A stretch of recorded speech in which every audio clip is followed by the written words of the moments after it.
Test. Welcome back to Muscle Mommies. My name is Arev, and today we're missing my other half.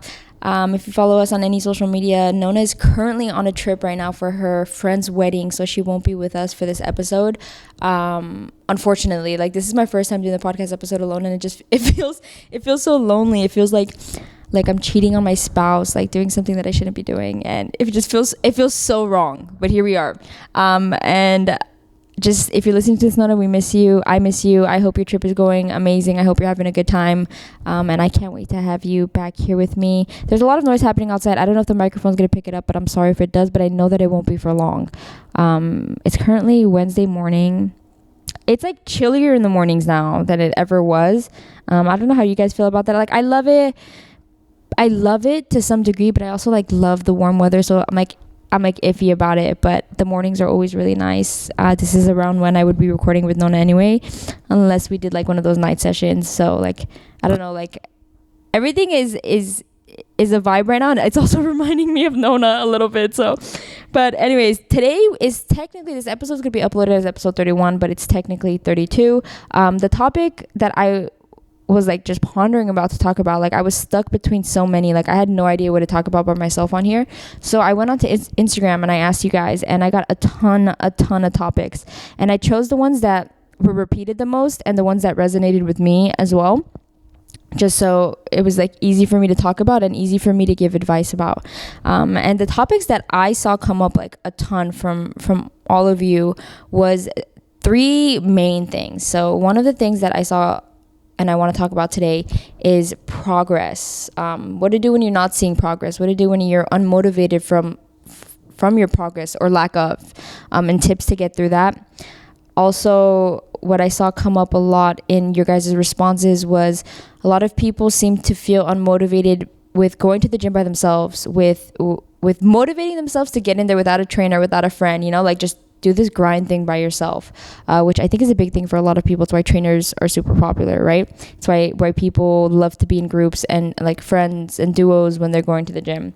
And lastly, what came up a lot was mental health, anxiety, trauma, things like that. I know that seems like a little tangent, but I think it plays into both of these topics, right? Your mental health will play into how you view your progress. Your mental health will play into how motivated you are.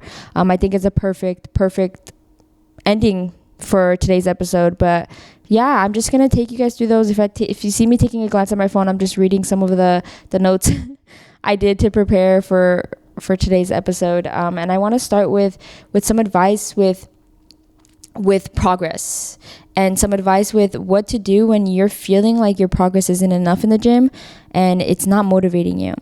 And the number one advice I can give for someone who's feeling this way, like your progress isn't enough, is that you decide what progress is for you in the gym, and what you measure as your progress is what's going to make you feel motivated or unmotivated. So if you are constantly measuring your progress on the way that you view yourself, when you look in a mirror, the way you feel confident, every time you see yourself, it is going to be so hard to feel motivated. And I say that because our eyes are so tricky. Our perception of ourselves is so skewed from what it actually is. Think of how many times, and we've talked about this a lot in our prior episodes, but think of how many times you will take a look at yourself and think, I look horrible. Let's say in a picture, and then a week later, 2 weeks later, a month later, 2 months later, you'll take a look at that same photo and be like, damn, why did I never post this?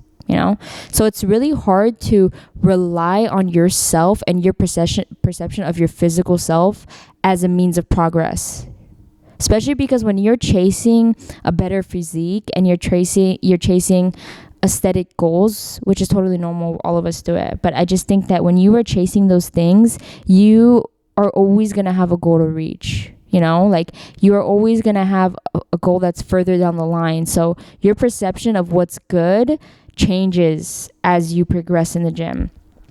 So with that being said, I think if you measure your success in other forms, whether that be strength, the beauty with weightlifting is that you can progress in so many different ways, that your motivation can be endless if you wanted it to. You could see progress every single day if you wanted it to.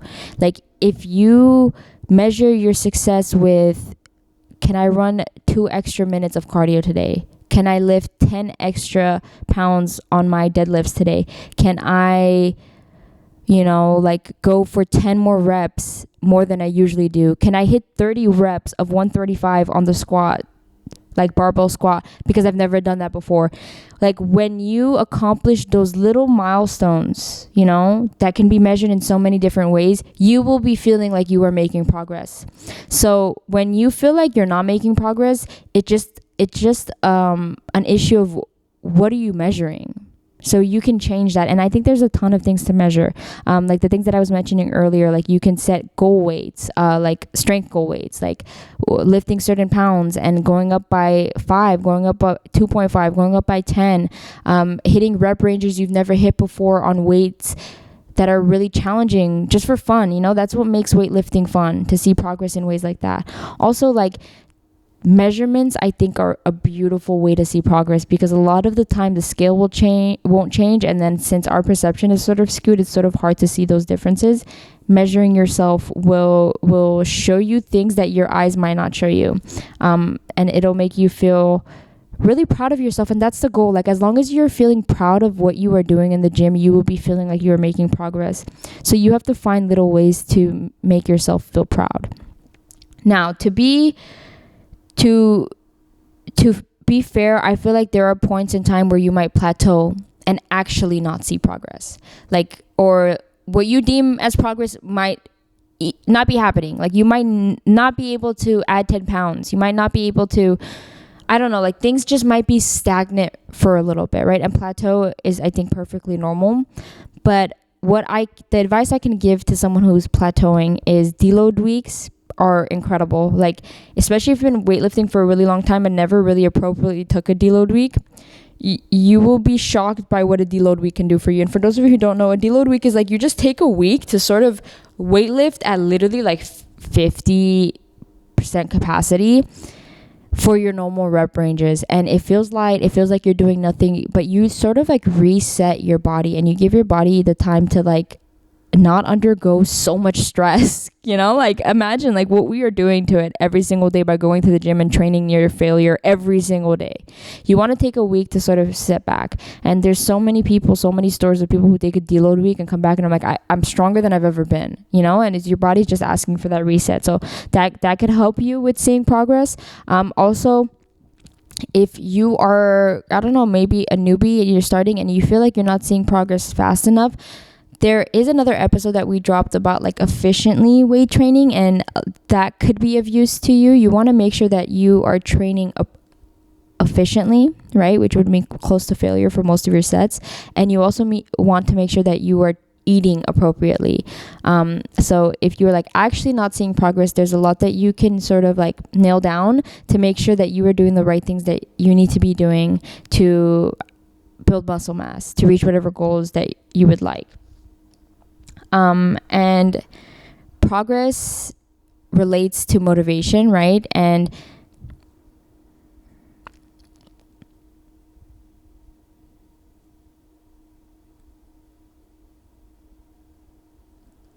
But I just want to say that plateaus are normal. Everyone experiences them. And also, like, I think plateaus are a good sign of doing things correctly. But I feel like as a newbie, especially in the gym, your gains skyrocket so fast in the beginning that when they slow down, it feels like, oh my God, I'm not making any progress, but you're fine. It just, things are so quick early on and then they slow down later, but that's okay. It's honestly the beauty of weightlifting. You have now entered like a different era of weightlifting. Like you're past the newbie gains, like you like are a senior in weightlifting, and I think that's cool in itself. Something else that I saw that a ton of you were feeling unmotivated with, besides progress, was a lot of people were asking about like how to get in the grind of doing things by yourself. How to feel motivated with just doing self workouts or grinding the gym by yourself.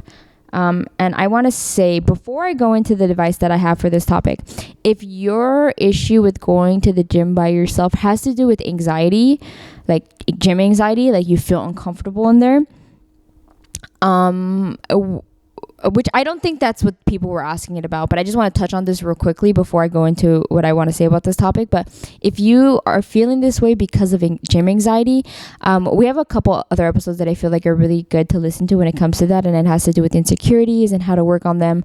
One of them being episode 6, but another one being titled Insecurities. I think those are good listens. But if it does not have to do with gym anxiety and you are just don't know how to get into that grind of just being motivated by yourself, and you always need a partner, or you always need someone to hold you accountable, I think single-handedly one of the things that has been best for like my personal grind and hustle has been reading books.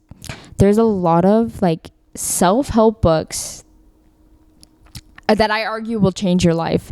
And I will list some of them in the description that I have read, some of them that I love, and some of them that have just opened my mind to wanting the best out of my life experience, and wanting the best for myself, and wanting the best for,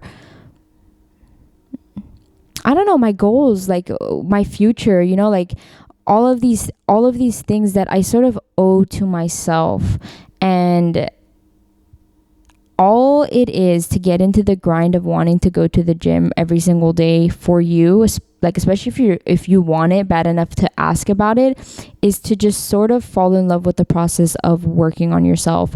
And then once you do that, like there's no issue showing up for you. There's no issue showing up when there's no one else meeting you there, And I think that besides reading books, what you can do is, I don't know if a lot of people work like this, but I know that I work like this, is to set short-term goals for yourself.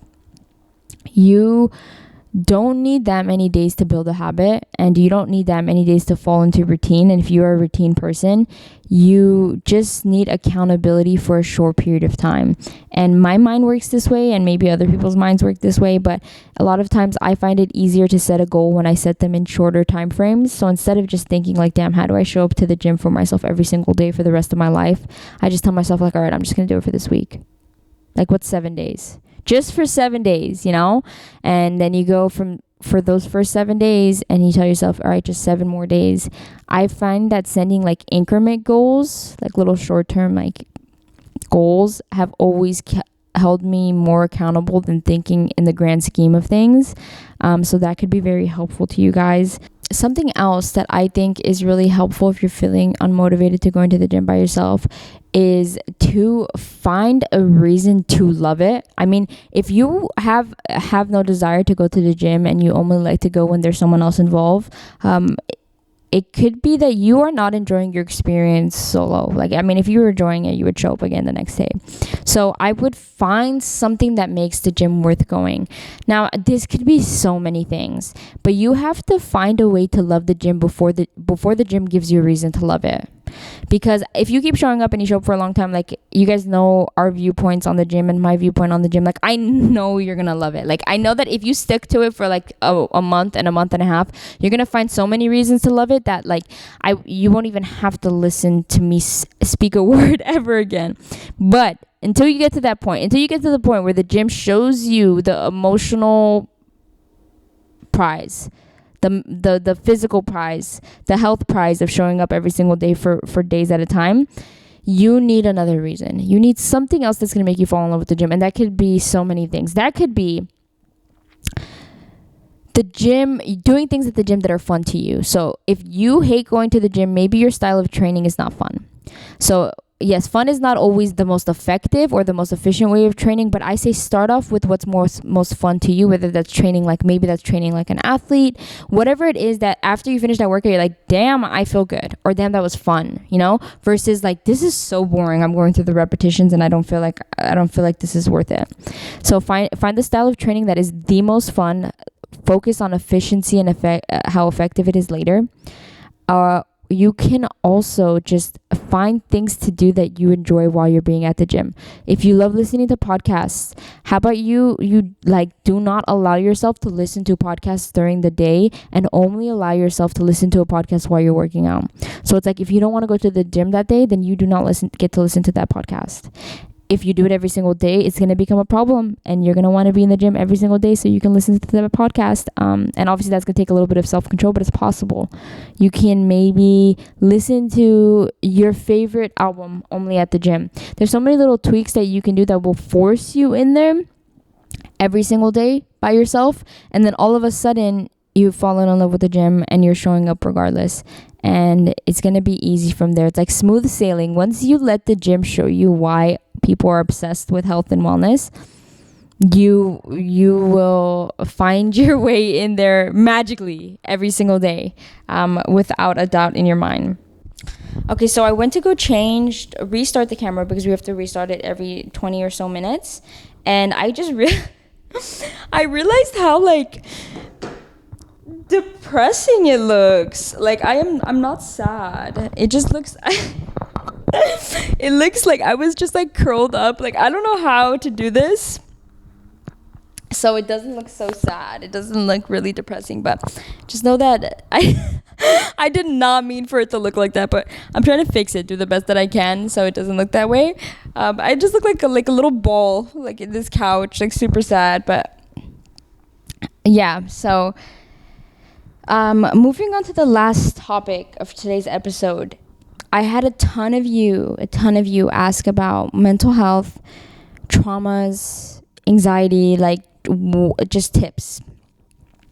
And I will touch on this topic vaguely just because I feel like this topic is so, and obviously your mental health, dude, at least in my opinion, your mental health comes first.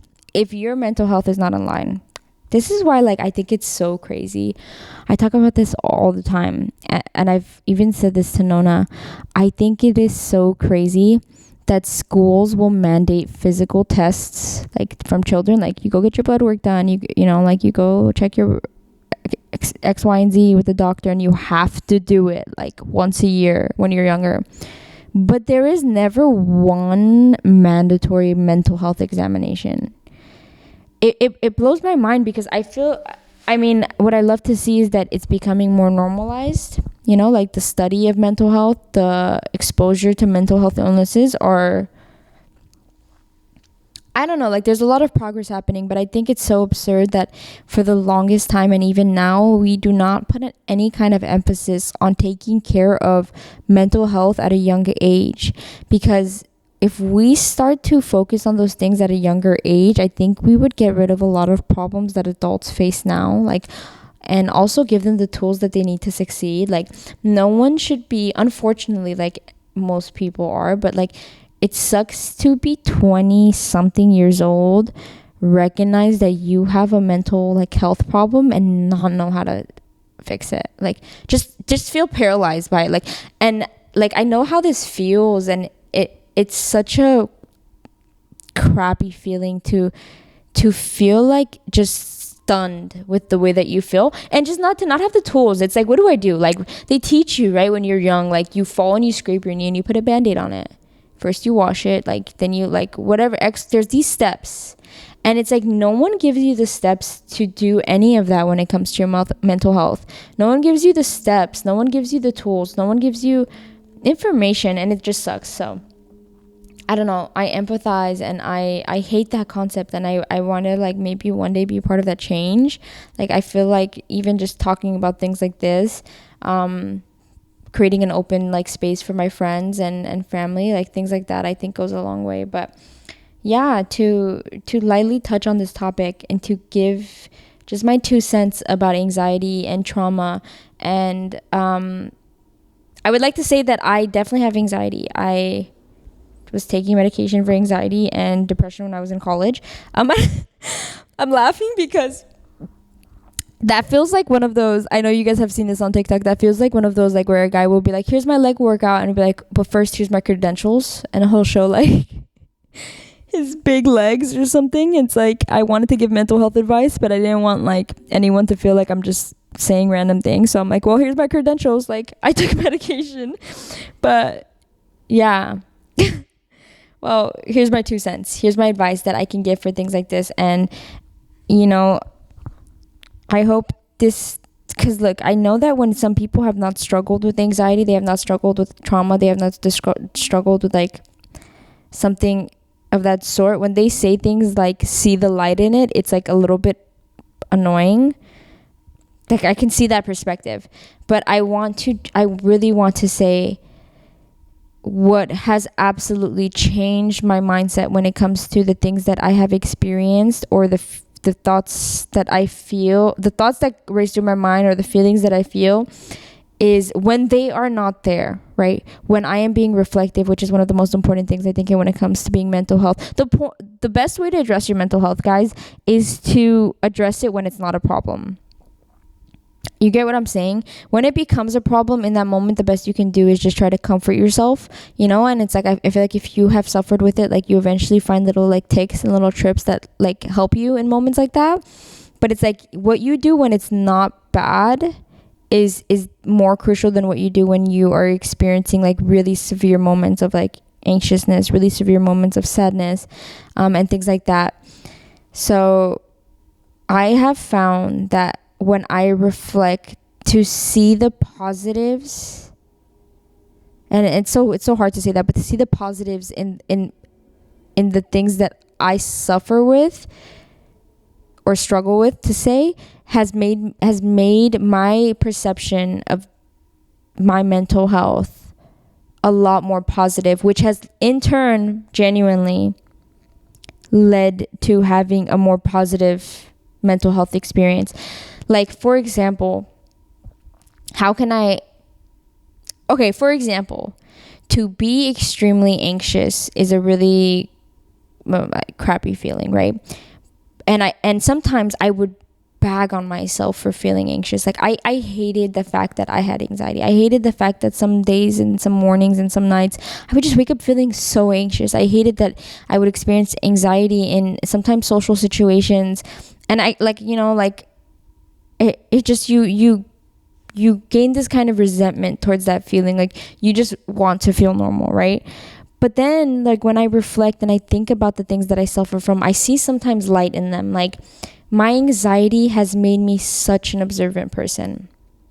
The way that I feel in situations, right? That extreme feeling of anxiousness and that extreme, like, over analyzing everything has made me such an observant friend, has made me such a cautious friend. Like, I tread very carefully when I talk to people. I tread very, I don't know, like, I'm so careful with how I treat people and how I talk to people, because I never want to make them feel anxious, right?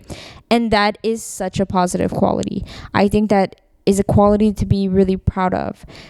So when I reflect about those things, for a moment, I don't hate my anxiety. For a moment, I'm not mad at myself for having anxiety, because I'm like, well, you know what? Like, it made me a better friend.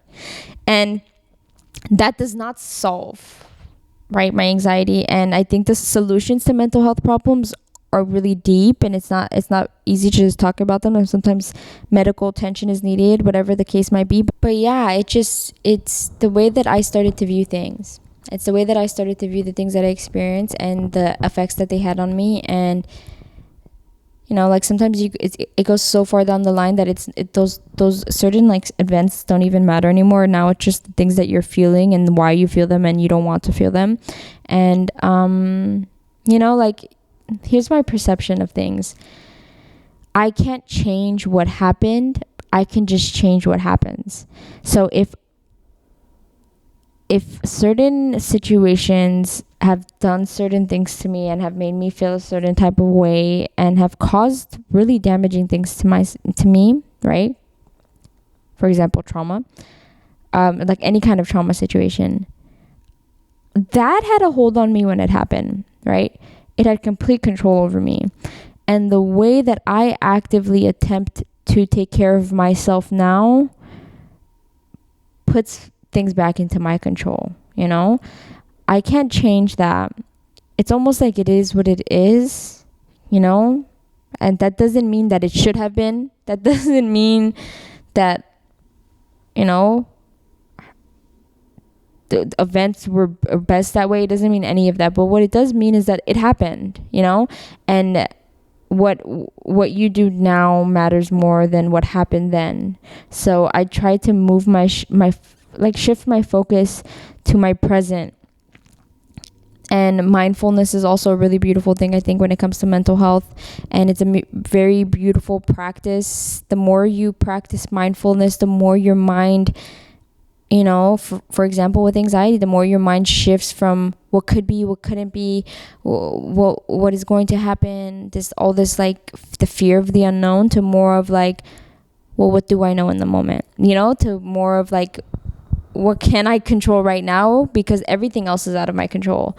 And the more you submit to those practices, and in the beginning it's really awkward, in the beginning it's not really helpful, in the beginning it feels really weird, it feels like nothing is really happening from mindfulness, it feels like nothing's really happening from reflecting and looking at the positive side of things and all of that, to it's slowly making shifts in your life. And the last thing I sort of want to say about mental health, anxiety, traumas, which was the 3 things that came up a lot in the questions that people asked, is that I know that it's tough. I know that it is rough, and it's also really hard to solve when you can't pinpoint a solution. There's no one solution for everyone. But what I do want to say is that working on yourself to better yourself and your mental space is worth it. It's worth that battle every day. I know it seems tough, and I have friends as well, who I just recently talked to, a friend who I just recently talked to about this, and it felt so distraught, with the place that she was at and what she was experiencing. And she said to me, I'm tired of trying to fix myself every day. And I feel that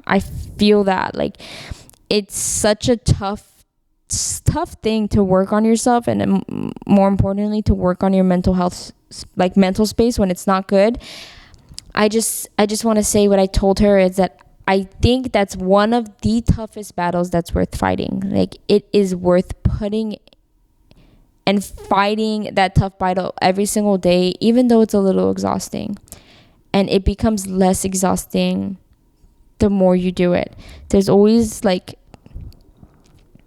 at the end of the tunnel. I know that's really cliche to say, but it's true. It's the more you work on things, the more you see the positive effects of them, and you are worth it. You are worth putting in the time for yourself. And I don't know, I was really sad at the same time, really happy that I can sort of give some advice to you guys when it comes to this topic, but really sad to see how requested that topic was.